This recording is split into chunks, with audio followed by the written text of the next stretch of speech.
Good morning. Today's our topic. Wind currents are generated due to uneven heating on the earth. Means पवन धाराएं पृथ्वी के असमान रूप से गर्म होने के कारण उत्पन्न होती हैं। मतलब पवन मतलब हवा की जो धाराएं हैं वो कैसे उत्पन्न होती हैं? जब पृथ्वी पे असमान रूप मतलब समान नहीं होती है परिस्थितियाँ, जब असमान परिस्थिति होती है तब वो गर्म होने के कारण उत्पन्न होती है हवा, तभी उत्पन्न होती है। चलिए स्टार्ट करते हैं।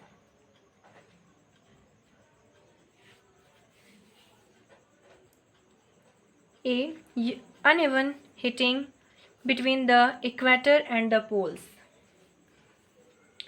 भूमध्य रेखीय और ध्रुवीय क्षेत्रों का असमान रूप से गर्म होना।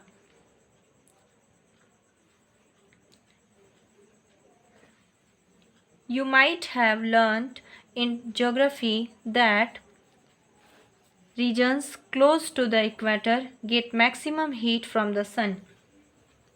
आपने देखा है कि भूगोल में पढ़ा है कि भूमध्य रेखा के आसपास मतलब भूमध्य रेखा के आसपास यानी इक्वेटर को हम हिंदी में भूमध्य रेखा कहते हैं। तो भूमध्य रेखा के आसपास के क्षेत्रों को सूर्य की अधिकतम ऊष्मा मिलती है। जो भूमध्य रेखा के आसपास में होते हैं क्षेत्र यानी जगह, उनको सूर्य की जो गर्मी है वो अधिक मिलती है। The air in this regions get warms. इससे इन क्षेत्रों में पृथ्वी की सतह के निकट की हवा जो है वो गर्म हो जाती है। The warm air rises and the cooler air form the regions in the 0 to 30 degrees latitude belt on either side of the equator moves in। देखिए, गर्म हवा जो है वो ऊपर उठती है और ठंडी हवा भूमध्य रेखा के दोनों ओर स्थित 0 से 30 डिग्री अक्षांश की पट्टी के क्षेत्रों से भूमध्य क्षेत्र की ओर गतिशील होती है, यानी भूमध्य क्षेत्र की ओर जाती है। These winds blow from the north and the south towards the equator। इस प्रकार उत्पन्न हवा यानी जो हवा की धाराएं निकलती हैं वो कहाँ जाती हैं? उत्तर और दक्षिण। नॉर्थ मीन्स उत्तर, साउथ मीन्स दक्षिण। दक्षिण से भूमध्य रेखा की ओर बढ़ती हैं। At the poles, the air is colder than that at latitudes about 60 degrees। ध्रुवों पर यानी पोल को हम हिंदी में ध्रुव कहते हैं। एट द पोल्स मतलब ध्रुवों पर हवा पृथ्वी के लगभग 60 डिग्री अक्षांश तक के क्षेत्रों की वायु से यानी हवा से अधिक ठंडी होती है। The warm air at this latitudes rises up and the cold wind from the polar regions rushes in to take its place। इन क्षेत्रों में गर्म हवा ऊपर उठती है जिसका स्थान लेने के लिए मतलब उस प्लेस पे आने के लिए ध्रुवों से यानी पोल से ठंडी हवा उस ओर आने लगती है। ठीक है।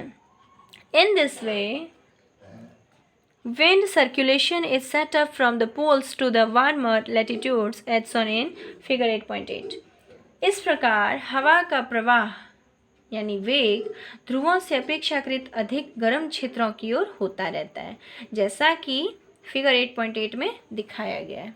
यहाँ पे दिखाया गया है आपको कि देखिए इधर हवा जा रही है, इधर आ रही है ना। The winds would have flown in the north-south direction from north to south or from south to north।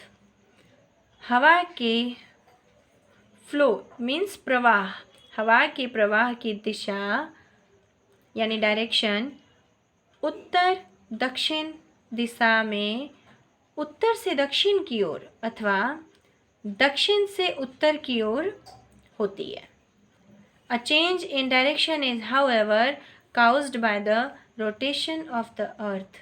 दिशा में यह परिवर्तन means a change in direction is however, मतलब दिशाओं में ये जो परिवर्तन पृथ्वी के घूर्णन के कारण होता है, रोटेशन, जब पृथ्वी घूमती है तब यह परिवर्तन होता है। Okay, so I hope you understand and next topic next class में हम डिस्कस करेंगे। Okay, thank you.